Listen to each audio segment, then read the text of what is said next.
Camilla got pickpocketed on the subway train in Rome. We went on a trip there with our family a few weeks ago, like kind of a Christmas magic trip. It was great. It was a last minute thing. We had another trip planned and it all fell through because of sickness at the last minute. And then we got healthy and we were like, okay, where's the cheapest place in the world to go that's interesting? And it just happened to be my favorite place in the world to go that's interesting. It's Italy. I love Italy. I've tried to learn Italian. I've kind of spoken Italian at a couple points in my life. I don't have any sense that because I've visited there a lot, I somehow have any purchase on the place. I just like it. I like the people. I like the history. I like the culture. It's just a magical place. And I love to go there whenever I can and learn things and go and look at the places that I like to study and all of that business. And the feeling of wonder that I had the first time I went there, and I rode on the little Blue Line subway train, and we came up out of the subway station, and I'm trying to adjust my eyes and everything as I walk toward the big arch that takes you back out into the great wide world from the underground. And boom, what do I see? The Colosseum, just filling up that whole entryway. It was amazing. In the background, there's the Arch of Constantine. Over there's the Arch of Titus and the Forum. Somewhere over there, Julius Caesar got stabbed to death. It's so in my wheelhouse. It's the coolest thing ever. And I felt this great sense of wonder the first time I went there. Well, you'd never get that feeling again. But if you want something like it, you take people you care about. You take people you love. And I've had the chance to do that a whole bunch and to go explore with a whole bunch of different people who really mean a lot to me and watch them unwrap the present of Italy and Rome and all the history and everything. So I wanted that for my kids. That's why we took the trip. I think they got that experience. But unfortunately, we also got this other life lesson about traveling and being an obvious outsider. No matter how much we try to not look like an obvious outsider, we did look like obvious outsiders. Clearly, somebody marked us on a crowded subway train.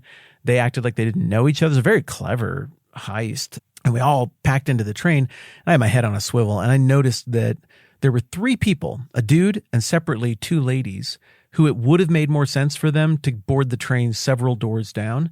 But they, right when the doors opened, they made a beeline up to the door that we were picking.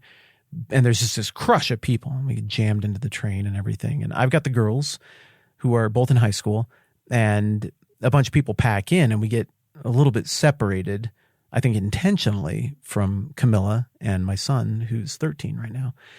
And there was a guy on the train speaking Italian and also a little bit of English, and he was way too friendly and compassionate toward Camilla and my son, which sounds weird. It's Rome. The people are kind. They're good people, but they see tourists all day, every day. They're trying to do life and do things.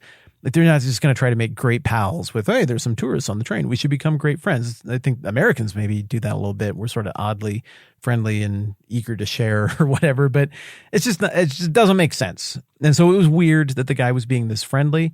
And also that while being friendly, it seemed like he was intentionally wedging in a way such that he would separate Camilla from our son. And I could see the mom instincts kicked in, which, she's doing the right thing. And then there's other two ladies who acted like they were kind of fighting as they were getting onto the train. That was very distracting. I was like, wait, you're acting like you don't know each other, but you were together in the station. You do know each other. Something's happening here. This is weird. But at the same time, there's such a crush and we're getting pushed away from each other so much that, like my wife, I was very distracted by just keeping track of the family. And somewhere in there, they grabbed her phone and there's cards in there and stuff. And yeah, they went and swiped cards and whatever. Like, no harm, no foul. We caught it. It's sad and embarrassing. And like, it's not a good feeling to get robbed, obviously. But also, whatever. We figured it out, and the kids got a great lesson. Again, I guess I started to say this a minute ago about travel and how we can tell when people are tourists or guests to our part of the world when they come to visit the Black Hills. So even more so when we're overseas, people can tell we kind of don't belong there. Most people would view that with either indifference or a little bit of compassion to be like, hey, let's just kind of keep an eye out for these people. They clearly aren't savvy about what's going on here. Some people will be predatory in that environment. This is a very long way of me getting to where I wanted to get to, but I think I just wanted to tell you the story of the pickpocketing a little bit. So thank you for hearing me on that. It's kind of like a wild thing. We hardly ever get pickpocketed, so it's kind of a big deal. Thanks for listening. In the book of Ezra, in chapter 8, there is this same age-old concern. You're going to be out of your element. You're going to have some resources. You're going to have a target on your back. Some people are probably going to be good to you as travelers. That is toward Ezra and this big caravan of people who he's taken as returning exiles back to Jerusalem from Babylon. But it only really takes one individual or group of people to look at you and say, yeah, you're an easy mark. And all of a sudden, your trip is ruined. Maybe some of your party are dead. And Ezra is rightly concerned about that. And he expresses this in very human language, starting in around verse 22 of Ezra 8. And I feel super connected to him because he has the same concern. He's got the same pressures or similar pressures to what I felt as a dad in Italy just a couple of weeks ago. In verse 21, they stop at this canal and they're rounding up some more people to go and serve in the temple. But also he proclaims a fast so that, quote, we might humble ourselves before our God and ask him for a safe journey for us and our children with all our possessions. Okay. Again, very, very relatable to me. And probably there at the end of 21, people were like, well, what do you mean, Ezra? Because obviously we're not going to take a trip like this with all this gold and silver and everything without a military escort, right? And at this point, I kind of pictured the Anakin and Padme Star Wars Episode 2 meme, where then Padme looks at him again after he doesn't answer that question and is like, surely we're going to have a military escort to Jerusalem because of all of our gold and silver and stuff. Right? And just Anakin's like, yeah, so about that. Ezra's like, so about that. No, there isn't going to be. He explains why. Verse 22, I was ashamed to ask the king for soldiers and horsemen to protect us from enemies on the road, because we had told the king, quote, the gracious hand of our God is on everyone who looks to him, but his great anger is against all who forsake him. So what? Hold on. So you declined a military escort to protect all the king's. You pushed all our chips in a way, literally to the middle of the table, saying that God will protect us. Now, if I'm in the company here, I would raise some questions with Ezra, and I think they'd be reasonable questions like, did God prophetically reveal to you that we would not undergo any harm on this trip, that we wouldn't get pickpocketed or killed or robbed or whatever? And, well, I think if Ezra were being honest, he would have to answer my question with, no, there's nothing like that. There's no prophecy or anything. No, I don't have any direct promise from God where he verbally said that he would use angels or miracles or something to keep us from getting robbed. No, we don't got anything like that. And then I would probably want to ask Ezra, so the plan for not getting robbed is hope we don't get robbed? Yeah, that's more or less it. I guess, and if I'm Ezra, my smartest reply, I think, would be, look, I'm just looking at everything here, guys. Big picture wise, I'm looking at Cyrus defeating Nebuchadnezzar, becoming king, just like Isaiah the prophet promised. I'm looking at him sending Zerubbabel and everybody back to rebuild. I'm looking at Darius finding that letter. Guys, what are the odds of that happening? That he found that letter? It wasn't even in Susa. It was in Ecbatana, way up north. Somebody found that letter, that decree of Cyrus, after all those years up there. What are the odds, guys? And then Darius, because of the way he came to power. Let's not say it too loud. We don't get in trouble here. But because of the way he came to power, by the providence of God, he doesn't want to part ways with the rulings and edicts of Cyrus, so he gives us even more to try to demonstrate how in line with Cyrus he is.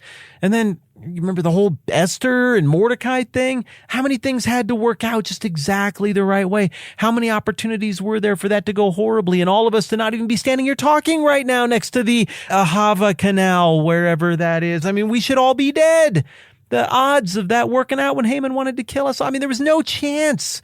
And everything just worked. The king just couldn't sleep on one night, and he just happened to open the Chronicles to that one page and see that one detail that flipped the whole story. Guys, that's crazy. So no, I don't have a prophecy here that says this is the way it's going to work out, but I'm just reading the big picture of all those things I said and of the letter we just got from Artaxerxes. It feels to me like God is behind all of this.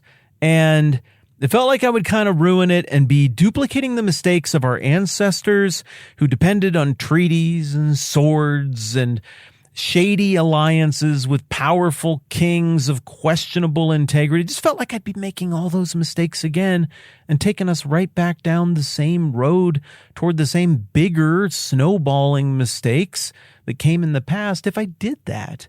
So I just told him no. Just told him we wouldn't need any soldiers, wouldn't need anything. Don't worry. It's all going to get there safely. And then if I'm the guys who aren't real sure about what Ezra's doing here and his leadership decisions, I'd be like, do you really believe that?